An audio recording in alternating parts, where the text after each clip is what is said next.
Jim was near the peak of his career. He has achieved so much up to that point and was now working with Peter in a way which was applying all the things that he learned about polyketide biosynthesis without genetics, and he was combining it with genetics to do even more creative and productive work. And a long way away, Norberto approached Jim and asked him to work to learn about the mass spec elements of Jim's published work.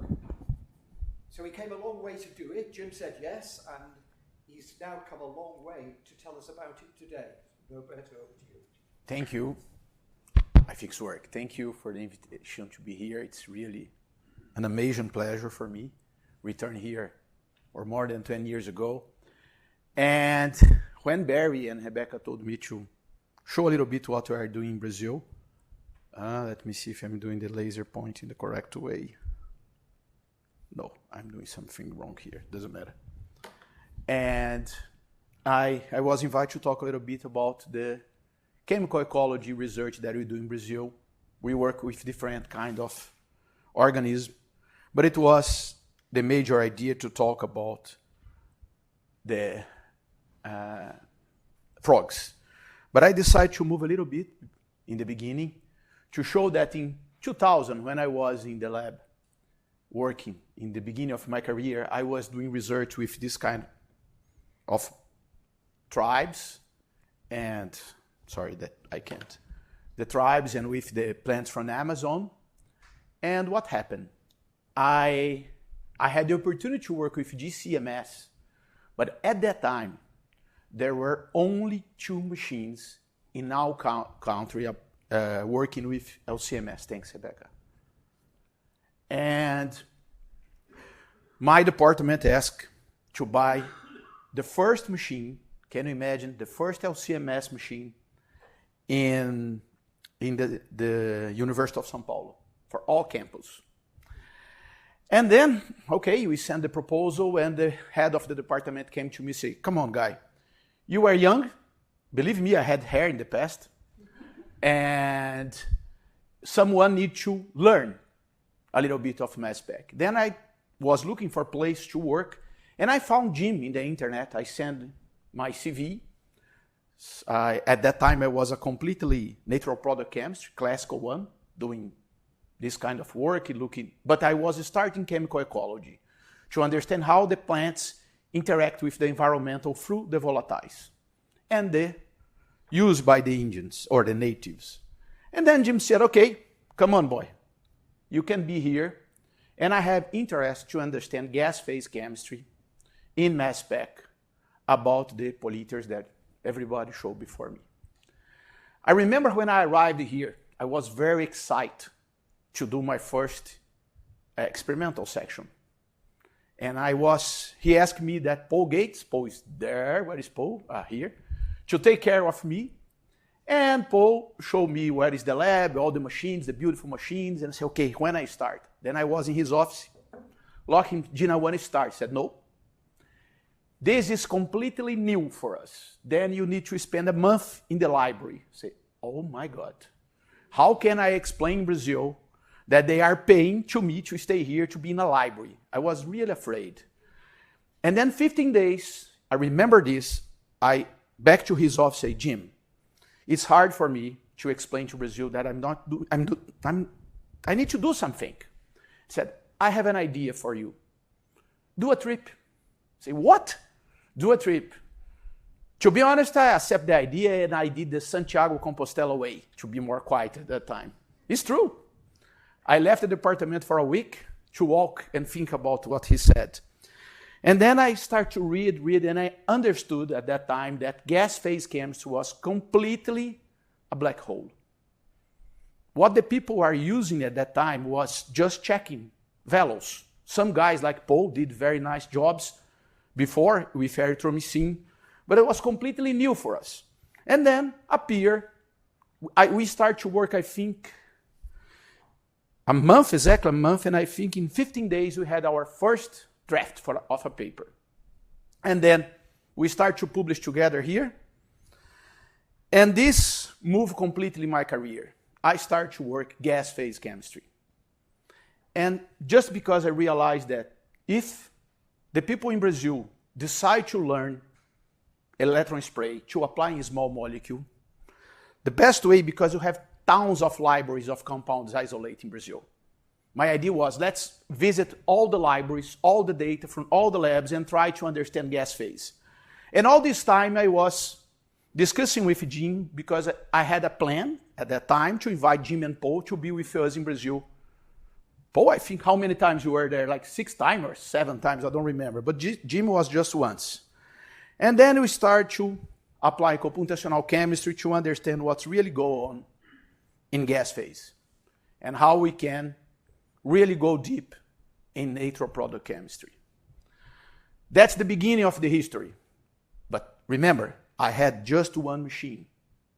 And the first machine was a quadrupole with no high resolution. And then in 2003, we get the first, or 2004, we get the first machine, the high resolution one. And I remember that here, the mass spec was very easy to the people use. And I discussed a lot about this with Jim and also with Masayoshi, my ex-supervisor from Brazil. The way to improve facilities. It was really a challenger. And what happened? That's the first machine, the first high-resolution machine. And during the time when Paul and Jim were in Brazil, I showed him my idea to spread the facility to all country. What happens? Because I was here, mass spec was spread to all these groups. What they at that time was, okay, you just send samples, you don't need to pay, and it's not allowed for anyone in the department to be co-author. That was the rule. The idea was to push the idea. And then one guy learned and decided to buy his machine, and then jump. And now, if you go for GNPS library, where the people do a lot of metabolomics from natural product chemistry, Brazil is the 3rd country who access the library. Which means that Jim helped this. It's really difficult for me to remember. And what we do in the lab with these colleagues? We try to develop strategies to apply mass spec metabolomics in different organisms. I did all these pictures. That's a good part of the job, you know. Then you go to travel and enjoy. But the idea behind this, we are trying to do a mass analysis, at least in Brazil. We can look for new molecules, for new biological activities, of course. But also, we are trying to develop more start materials, because Brazil don't have any big industry in the chemical source. And based on this, we do research with plants, frogs, sometimes marine organisms. And today, they invite me to show a little bit about the frogs. And South America is really amazing. This is the Pantanal area. And one day, some guys appear in the lab with this frog here that's lightly. It's amazing. During the night, with the moon, the big moon, you can see the frog. And also the frogs during the day, it's almost impossible to find them. They disappear. They are completely difficult to find. They have a mimetism. That's what happened in the night, in the moon. The frog lightly. And then we start a project to understand all the ecological interaction of these animals and some relative of these animals, to understand how we can improve the research in chemical ecology. And behind this, all the time you have a question, at least in my lab. If I want to use nature, or if I want to use products from nature, first I must understand the nature. Like Barry just showed us some minutes ago. And then we start with the frogs, doing questions like, okay, first one was, why they lightly? Why an animal lightly? It was a dogma from the biology. Before, it was not accept an animal lightly. But then, they have pheromones. Could be the light involved in the reproduction. What happened with the skin color? The skin color of the frog is brown or green. Can affect the lightly. They produce some molecules for defense. And then we start a work with an Argentinian guy, Andres Brunetti. And the first question was the lightly. And then what we did? We took, again, mass spec. Remember that the background is mass spec. And you did a collection of analysis of several species. Just one has the ability to lightly. We have more now. But at that time, we know only that one. And you build a molecular network with all the data. In this way, we are applying the GNPS not to do annotation for us. We use the facility to show us what is unique for a species. And then we found a cluster that's unique for the species who lightly. Okay, now it's easier. Let's try to isolate only these molecules because they probably can be related with this new biological property. And we did two works with this, proving the compounds, where they are and how they lightly affect. And you learn another thing that's really funny, the behavior of the animal. Because in the other species, when you have the male vocalize. They release the pheromones in the environmental.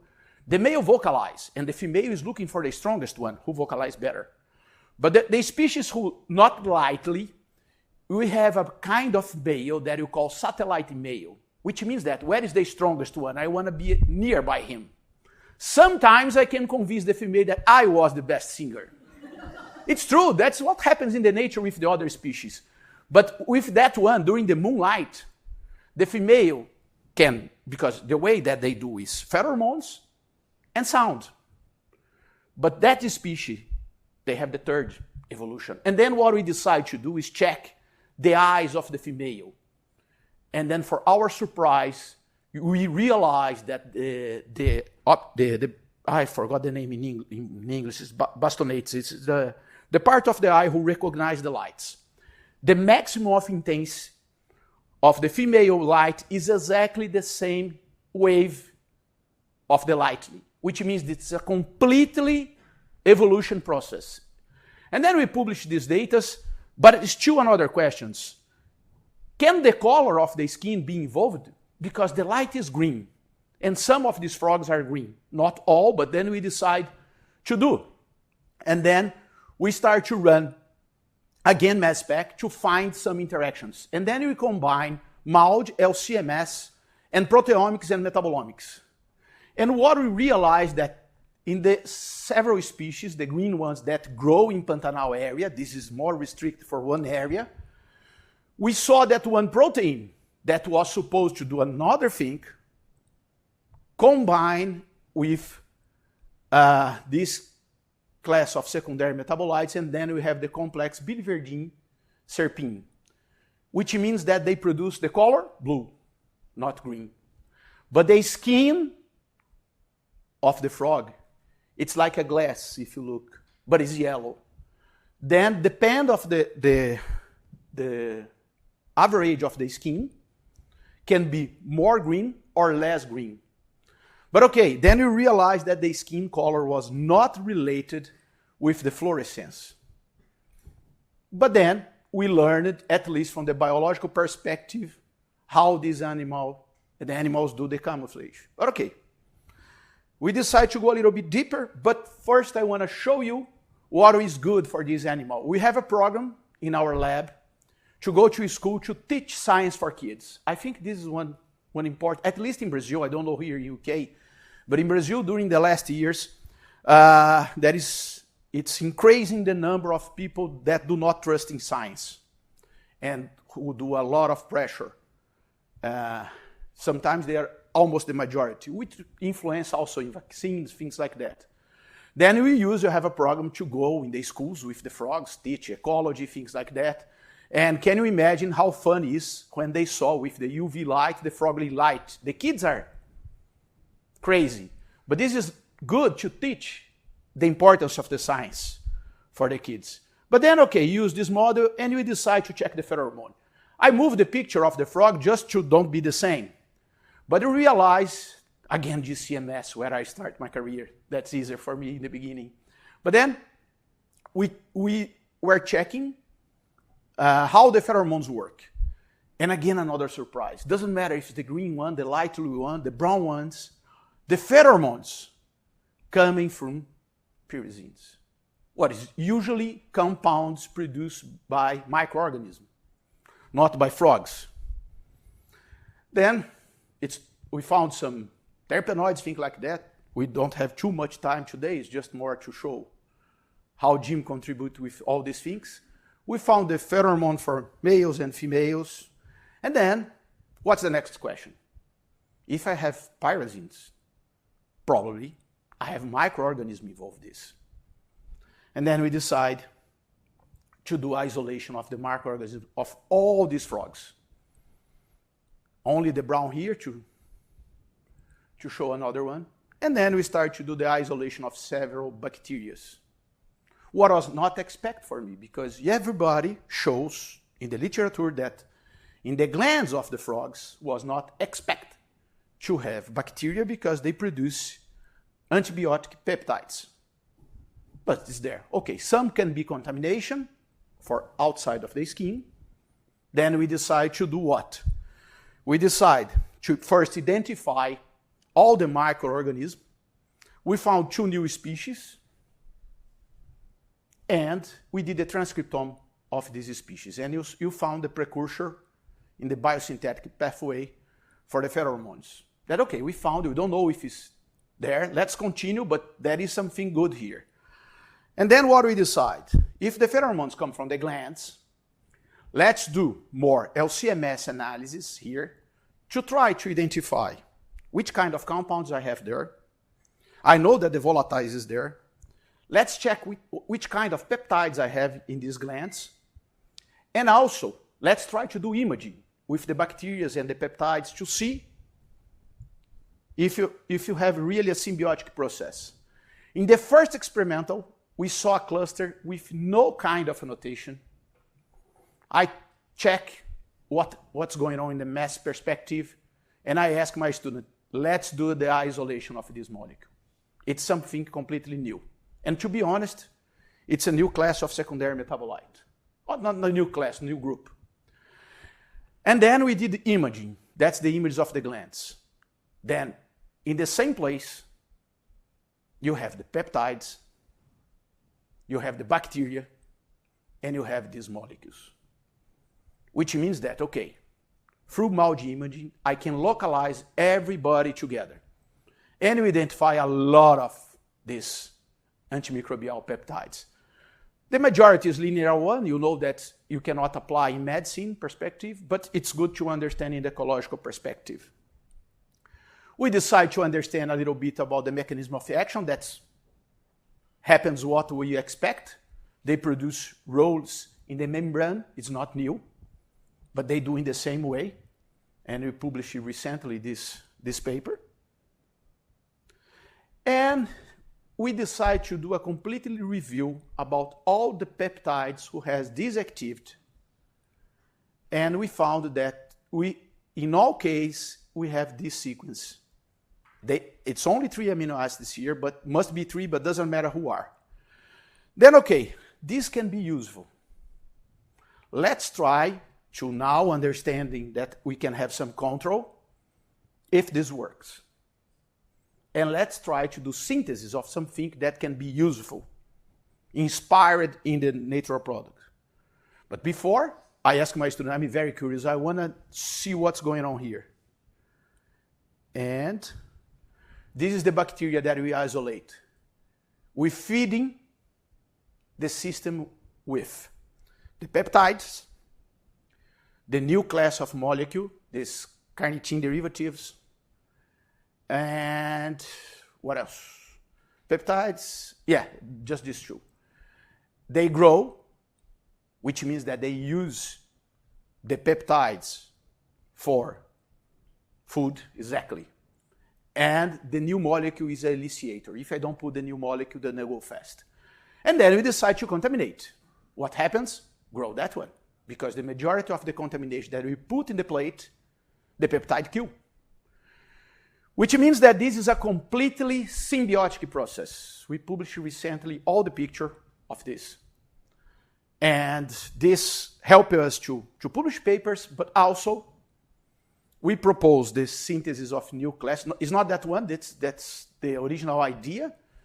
You have a cyclic form now, and these molecules are now in the final steps of the preclinical trials with a very nice antibiotic activity.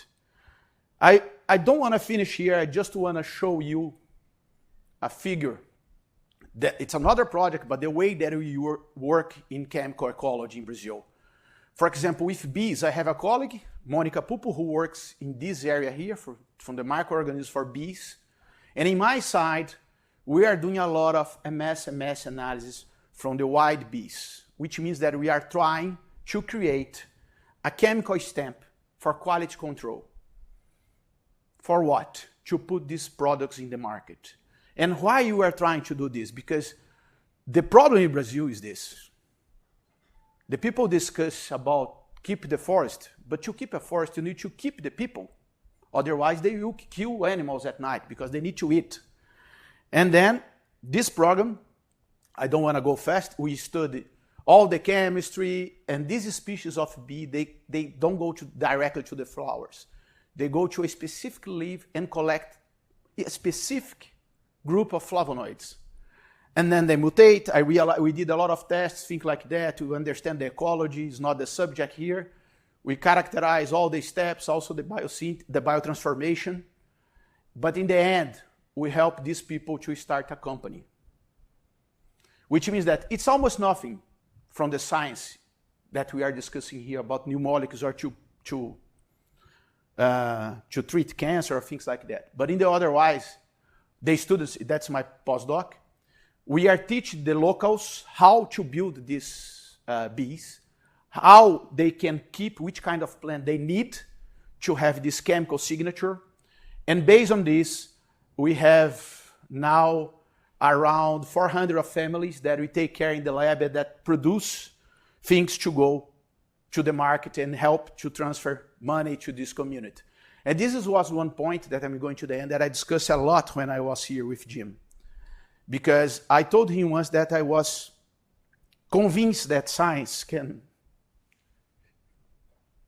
change the life of these people.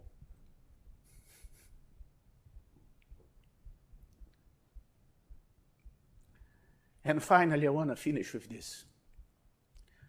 During my time here, I was learning mass spec to understand biological phenomena.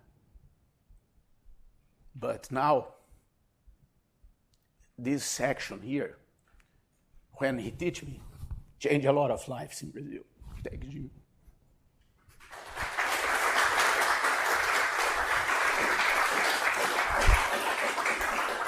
Sorry.